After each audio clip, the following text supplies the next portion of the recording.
Já me manifestei ao ministro nas minhas redes sociais contrários ao ministro Dino, reitero isso aqui e faço as perguntas. E espero que, se o ministro Flávio Dino for nomeado ministro do Supremo, realmente tenha se despido da roupa do político e realmente cumpra aquilo que já reiteradas vezes falou. São as minhas perguntas. Senador Alan Henrique, o senhor começou com Montesquieu, um livro bastante conhecido, e eu apenas faço uma alusão. Nem ele, nem Locke no segundo tratado do governo civil, nem os federalistas, nem Aristóteles, nenhum daqueles que fincaram as balizas que levaram à tripartição funcional do Estado imaginaram esse nível de exclusão ou de caráter absoluto das funções. Veja o senhor, essa função que o Senado está exercendo hoje não é uma função legislativa, mas está prevista na Constituição. Quando o Senado julga um presidente da República por crime de responsabilidade, não é uma função legislativa, é uma função judicante. Quando o Poder Judiciário realiza um concurso público e nomeia seus funcionários ou faz uma licitação, isso não é uma função jurisdicional, é uma função administrativa. O que eu quero dizer a Vossa Excelência, para uma reflexão posterior, é que a teoria da tripartição funcional do Estado, ela não tem essa rigidez. Na verdade, ela exige que haja as ingerências recíprocas, exatamente para que haja os controles externos que são legitimadores da noção aristotélica de governo moderado. Então, quando Vossa Excelência alude, por exemplo, ao Supremo fazer isto ou aquilo, eu defendo estritamente o que está no artigo 102 da Constituição. Esse debate sobre ativismo nos Estados Unidos, que surgiu o termo em 1947, é muito curioso, porque se nós olharmos bem, desde o alvorecer dos Estados Unidos, a Suprema Corte daquele país foi ativista, ora para um lado, ora para o outro. Eu lembro do New Deal, as políticas de Roosevelt para enfrentar a crise de 29. Elas foram fortemente embaraçadas pela Suprema Corte em posições ativistas, contra as posições do presidente da República e do Congresso.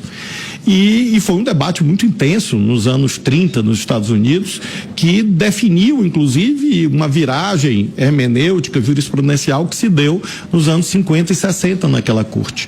Então, lembro sempre, os poderes exercem funções típicas e funções atípicas.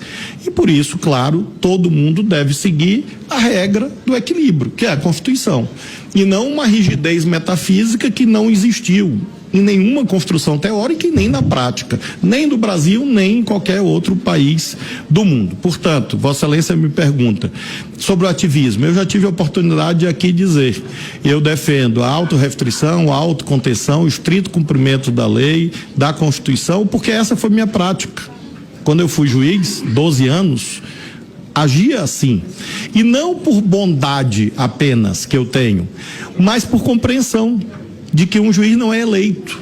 E na medida que ele não é eleito pelo voto direto, ele extrai a sua legitimação do cumprimento das pautas genéricas, impessoais, que nós chamamos de leis, para legitimar os seus pontos de vista. Porque senão ele seria um ditador. Então essa é a minha visão filosófica desde sempre, né? Desde 1994, enfim.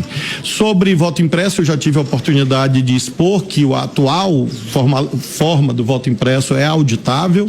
O TSE fez aprimoramentos ao longo dos últimos 10 anos, inclusive com dosimetria, com biometria e outros procedimentos que, a meu ver, deram segurança à urna eletrônica. Apenas reitero que eu já respondi mais longamente algumas horas atrás.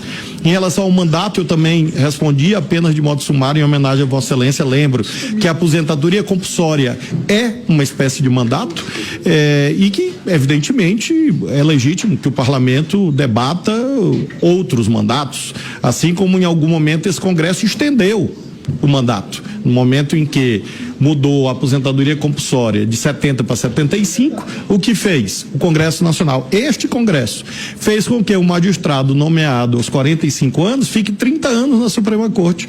Quem produziu isso não foi o Supremo, foi o Congresso Brasileiro. Então, sempre é um debate legítimo de ser feito aqui.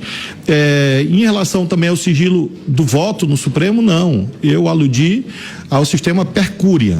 Per curiam é um sistema que os tribunais constitucionais adotam. O Brasil adota o sistema seriatim. Pode rever? Pode, mediante emenda constitucional. Foi isso que eu fiz alusão e aqui